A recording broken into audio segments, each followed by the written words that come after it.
What is up, everyone, and welcome back to the Rainbow Six Siege Season 1 Finals, live from Katowice, Poland. I am Justin Kruger, your community developer on Rainbow Six Siege, and today we are going to kick off the panel series with a community panel with some of our awesome content creators and a community analysis analyst as well. I always say whatever. Anyway, today we're going to kick off. We saw an incredible matchup versus Penta versus Elevate. It was amazing, incredible match. After this panel, we have quarterfinals number 2 with Sisu versus Black Dragons. And following that, we have another panel, which I'll be back on stage here. And we're going to be talking about data and how we use data to actually impact and influence the game. Following that, we'll have the quarterfinals number 3 with V3 versus Vertical Games. And after that, we'll have the documentary teaser panel, where we will be teasing one of this amazing documentary video that we made about the Six Invitational, which was an incredible event, and following some key players of the Pro League, which was really an amazing thing. That's going to be aired in its entirety at the end of day 2 on Sunday. So then we wrap things up with quarterfinals number 2, and obviously we are here to talk about Operation Health as well tomorrow. So tune in to that panel at 7 p.m. Central European time, or 1 p.m. Eastern time if you're in the States. So that brings us to our community panel as well here, and I'm joined with some amazing guys. Tomi, how's it going, man? Hi, I'm doing fine. How about you? I'm doing great, man. What is it like to be in Poland here? Oh, it's fucking... sorry, it's absolutely fantastic here. Everybody is really, really nice. Everybody is... I feel like everybody is really humble here. Yeah, is what I feel. Dropping F-bombs. I'm sorry, I mean, that's yeah, what YouTubers and yes, Twitch players. That is what it is about, anyway. yeah. Yeah, and we also have Ranger here. What's going on, Ranger? How's Poland treating you? It's great. It's been amazing to be here. This is my first LAN that I've been at. It's the first one for Rainbow Six. It's been great to put faces to all the names, get to meet all the players and everyone behind the scenes. It's just been an absolute pleasure so far.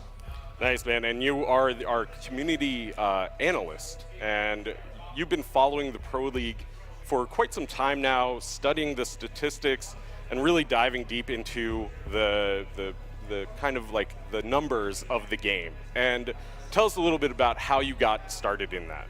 Yeah, so I've been playing Siege since beta, following the Pro League since Season 1, but I started doing the stats at the end of the Season 3 finals back here in Katowice. And I was taking some stats classes at university, picked it up as part of a school project and just kind of ran with it from there. The community feedback all along has been absolutely fantastic. Tons of support from the pro players and even the guys that do be on Twitter and that kind of stuff. So I've just stuck with it. I've really enjoyed it, and I think it provides an awesome bridge for the casual community and getting them into a better understanding of the pro scene. Yeah, and that's, I think, one of the key aspects that you're trying to do is provide a better understanding to the community where you have these numbers and people can easily digest them. They can come up with their own, analysis of it and maybe understand which player is better than the other, right? Yeah, I think it bridges something that can be very complex, even though it's the same game. You know, it's a lot different what they're doing in the pro scene versus, kind of that casual, more puggy environment, and it just helps you better understand, how your favorite player is doing, and it's a fun aspect for people to follow along with. And you're kind of a unique person to work with in the community because you're not necessarily like a YouTuber. You do have a YouTube channel. I do, yeah. But you're not known as a big YouTuber, but you're known as more of a statistician in the community, and I think that's really interesting and really kind of fun to work with, rather than someone like Tomi, who has built his YouTube channel over the past year or two, building out Siege content. And how has that experience been like? How did you get started in creating YouTube content? Well, basically, I was always making videos back like a couple of years ago. And I just kind of recorded whatever came up and put that on YouTube, and people started watching it, people started enjoying it. So I put out a little bit more. I made a couple guides too, because I feel like there was a little bit of a lack of guides on YouTube. So I thought I'd rather make something for like the more casual people. And yeah, now it's mostly highlights of what happened during the Nice, but race. you have seen some of those guides blow up, right? What have Yes. been some of the more successful videos that you created? Well, I did like kill spot videos where it was basically just blowing up the entire map, checking what interesting angles there are to find, seeing if I can cover some doors from below or some windows from above or something. So I had one on house which basically just blew up out of nowhere. Nice. And I made a defender guide. Like that was basically the first thing that I did. I did a defender guide on pretty much every operator and how to use them. So you're sitting now at just shy of 200,000 subscribers Yes. on YouTube, which is a huge accomplishment, a really awesome thing. And you've seen that community, your community, grow around Siege over the past year and really explode. What has that experience been like, growing your own community as well as being a part of the Siege community and being here today in Poland? Oh, it is crazy. It is crazy. It really blew my mind when I started just playing Siege like usual, and then at like the first 10,000 or so subs, the people started to recognize me in game. I'm like, oh, you are that YouTuber guy. I'm like, oh, yeah, I am. And yeah, that was just crazy, and it's going so fast. It's just going so fast, and now I'm here. And now you're here. What has the experience been like being here in Poland for the Season 1 finals? It's been really, really amazing, I gotta say. It's exciting to see everybody here that you usually just see on screen. It was a pleasure meeting you. Oh, it was a pleasure meeting you as well. Yeah. I think we gave each other a big hug when we first saw. Yeah, exactly. And as I said before, everybody's really humble. Everybody's just really nice and friendly. I'm super happy to be here. Nice, man. That's great. And what kind of advice would you have? Obviously, you're not one of the top tier YouTubers, but you've had some success growing your channel, getting to this point right now where you're at. You know, you were invited to this event, and, Yep. and you're almost at 200,000 subscribers. What kind of advice do you have for other content creators there, or aspiring content creators? What I realized really quickly is that consistency is key. You have to consistently put out content and consistently have the content high quality. So basically just keep making videos, and I feel like what also really helps is doing something special every now and then. Just some random video, like, I don't know, I did like voiceovers and stuff like that. So that really helped. Or even like at the start, it was mostly the guides. Just being pushing fun it and, over. fun and creative, doing something out, Yeah, out exactly. there a little bit, stepping away from the guides. Your guides are awesome. They're great. They're wonderful.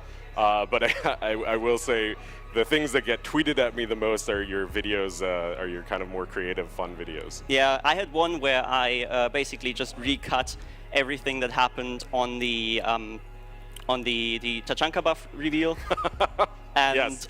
I just took like I wanted to do something that I think that one was the one that was tweeted at me the most. Yeah. Because I was hosting it. Yeah, basically, I wanted to do something more informatic, really, and then it just ended up being like funny because I just randomly put stuff together. And I was like, oh, this is pretty funny, and then it just kept going into like a funny moment, and it kind of became a mix of info and funny stuff.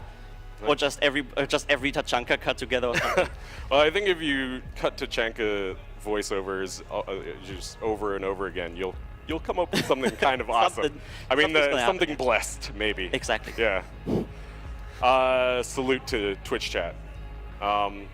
Now, Ranger, we're going to get to more about you and more about what you do in the panel coming up after this, after the quarterfinal number 2 match with Sisu and Black Dragons. But I wanted to take a moment to kind of get to know you a little bit more. How did you get into creating these statistics, and what have you kind of noticed over the past year kind of trends of Pro League players, or even just working with these Pro League players and getting their statistics? Because you do all of this by hand, right? Yes, as we'll see later in the Data Peak panel, we kind of get a glimpse into what my process is, just as far as like some shots of my raw work before I dress anything up, and sometimes I do some graphic stuff, and for the pros, kind of give them a feel after their games for their own performances, and share that with the community. Is that something that you actually do, where you provide the pros their own statistics? Well, I just provide it to the community, but I have actually been asked by a few pros, and I have given them directly their stats for the season. So it's been fun interacting with them and doing that kind of stuff with the pros. I think I heard a running joke that since you're here at the Season 1 Finals, everybody's going to be focused on their KD ratio so that they get better stats, right? Yeah, when I came into the players' room for the first time, I heard, "Oh, shoot, Rangers here, quick, start chasing frags," which was wonderful. That's really great. So over the past year, how's that kind of been growing your Twitter channel and growing your statistics and the assets that you're creating? How's that experience been for you? It's been really cool, just like all the positive feedback I've gotten from like particularly the pro communities, and more recently from like the guys at Ubisoft. And obviously you guys were generous enough to bring me out here, and that's been amazing in and of itself. But just being involved in the pro community, you know, having that interest from all the players and having them, you know, really wanting to be a part and appreciating what I've been doing, it's been really cool. So I plan to stick with it, and I think it provides a great gateway, and I've just altogether really enjoyed putting it together. That's awesome, man. We're really, I'm really excited to get to your panel after the next match. But before the next match, we have a little announcement, or a little update actually, regarding the Chibi figurines. So at the Six Invitational, we revealed to the world that we were creating these Chibi figurines. It was something that we had high hopes for, and that the community embraced 100%. It was one of the most talked about things on that first day. And we have a little bit of an update. We are actually going to be because of the high demand and the insane response, thousands of pre-orders for these chibis. We're actually going to be dropping the price by $10 to $19.99 US dollars and $24.99 Canadian. They're also going to be a little bit more readily available in terms of different locations coming up in the future. But also we will the production quality and the amount of production that we're actually being put on us, it does mean that we're going to have to push the launch of them to fall 2017. So expect them in just a few more months, but they will be coming very soon. And with that, we also have a very nice little sneak peek at the creation process of these chibis. So it started out really with this design from our concept artists, our first very images of the chibis that we put on Reddit, and they're now the flares on Reddit. And after that, this inspiration came to us, and it was like, wow, we started using them, the community embraced them, and we started creating our chibi lines. And how we create those, we go through various iterations of them. So this is the original design of the chibis, and I'm really happy to announce that we will be releasing more chibis in the future. So although there is a slight delay, there's gonna be more chibis, which is really gonna be awesome.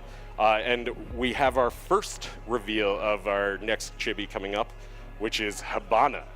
So the creation of the chibi process starts with a rough sketch of the operator in various positions. We find the one that we kind of like, and maybe there's a little bit of a trend, and so we move on to the next iteration, the second draft, really, where we find where we have a whole new set of poses and kind of you get a better sense and a feeling for these chibis, and then we move on to the final asset where we push it to production, and we're like, hey, these are the kinds of, this is how we want it to look, the color, the feel, and eventually we decide on one pose.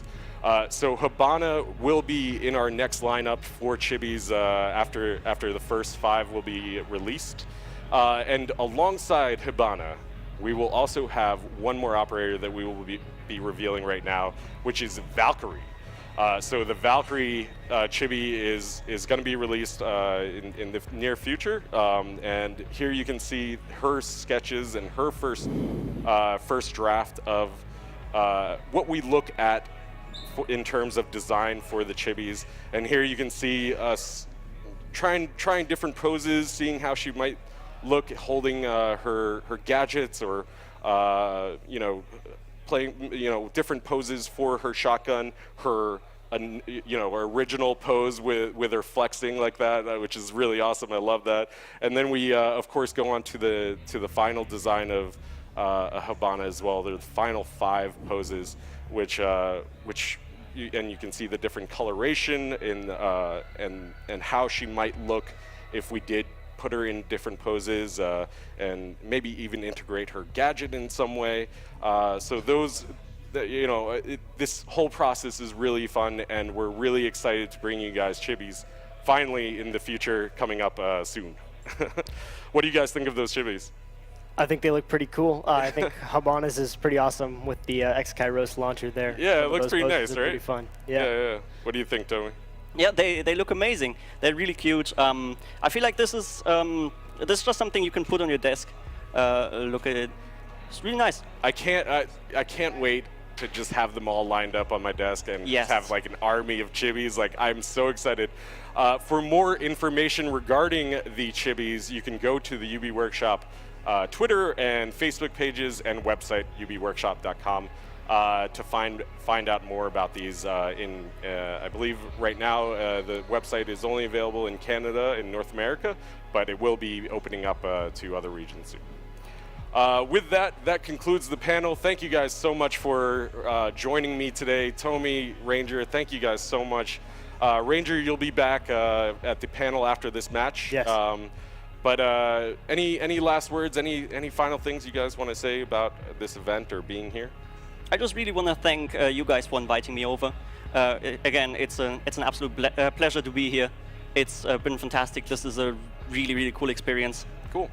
Yeah, it's been amazing so far, and I really hope you guys enjoy the next panel. I think that one will be a lot of fun. That will be really interesting. Yeah, absolutely. Any takers? Do you guys want to maybe guess who's going to win the next match? We have Sisu versus Black Dragons. Black Dragons is a super exciting team. I think if Sisu can handle that just crazy aggression, then I think they have a really good shot in this one and the tournament as a whole. But we're going to have to see what happens. Well, Any predictions? Predictions not so much, but I really hope that it's going to be a really balanced match, that both teams are going to be like competing on a very same level. Yeah. Let's see map 3 this time. Yeah, let's hope that. Yeah, exactly. Last match was really close. It was close to being sent to a map 3, but I have a feeling we may see a map 3 in this match. I honestly don't know what to expect from Black Dragons. They seem so pumped, and they were practicing all day yesterday, right? Yeah. Yeah, I mean, it was insane. But of course, I love Sisu. I mean, I've seen them. We were here we were in Cologne 1 year ago for the Season 1 finals of Year 1, and I've seen these guys grow and evolve over the past year, and it's just amazing work in knowing these guys. But just that concludes this panel. So coming right up, we have Sisu versus Black Dragons just after a short break. Thank you guys so much.